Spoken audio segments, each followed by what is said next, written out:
And the teams almost unanimously agreed that they want to both be part of a national network, so they want to be able to take collective action. For example, the stimulus package had what the campaign was Obama for America, which is now becoming Organizing for America. If Organizing for America, which is still a few months from being in full fruition, had been on the ground immediately after the campaign, we'd have been able to take collective action nationally to allow for some direct lobbying of elected officials, to get some earned media, and to be able to pressure the right places to be able to get this country the change that we need. And so the teams agreed that they want to be a part of a national network, which is going to continue. It's going to be sustained for the next 4, 8 years and beyond as Organizing for America. Same cool little logo. And but the teams also are interested in being involved in community service projects, so doing something within their own team turf. So the west side of Madison wants to be able to work with a food bank. They want to be able to raise food, be able to raise donations at a local market, and be able to donate those to a food shelter, for example. And so part of what came out of November 9th and just our idea to pull the teams together in Madison was David Plouffe 3 weeks later sending out an email nationally to have teams meet in December and talk about what they want to do next, to have that same round of House meetings. And coming out of the national round of House meetings was Barack Obama's idea for a National Day of Service on Martin Luther King Day. In our region alone, we had over 50 civic engagement projects, raised tens of thousands of dollars for local organizations, and tons, literally tons of food for food banks and programs and shelters here in Madison.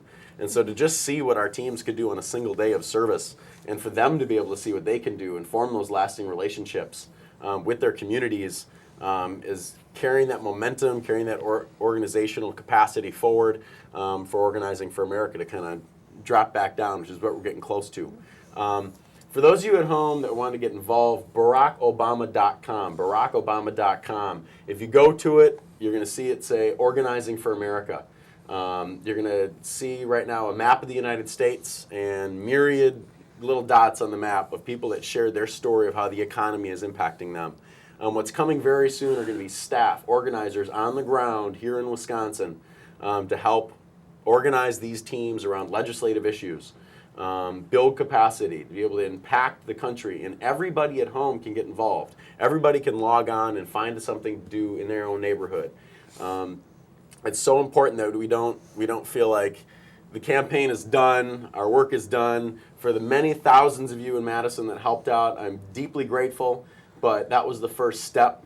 I need all of us, and I continue, and I promise to be a part of this, is organize as best we can moving forward. We need everybody to pitch in. We need to make this change happen. It's not going to happen on Barack alone. Yeah, I think that's one of the smartest things the campaign did. I mean, during Barack's inauguration speech, I think somebody counted, he said "I" 3 times. Every other time was "we," because he realizes he needs the people. You know, he needs everybody to keep pushing.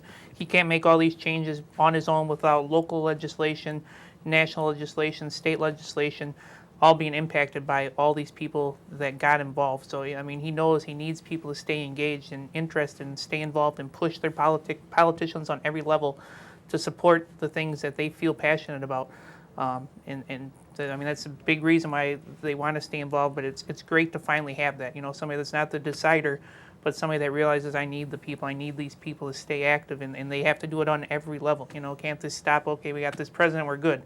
Oh no, it's got to keep happening on every level. So. And it's not, sorry. Oh, I just want to add one more thing about getting involved. A lot of people are a little wary to get involved just because they think that they'll have to make phone calls or canvassing, and during the campaign, those were the 2 most important things for us to do, is to make voter contact. But moving forward, this isn't just going to be a political organization. This is a community service organization. This is just an organization of American people who want change. So, I mean, there are so many ways to get involved. You don't necessarily have to be comfortable talking with people. In your communities, your team or your group of people, your organization could be working on community service projects. It could be working on electing a local official. There's so many ways that this national organization can serve on the local level, that don't be scared of necessarily having a very narrow view of what this organization has to be, because it can be a lot of things.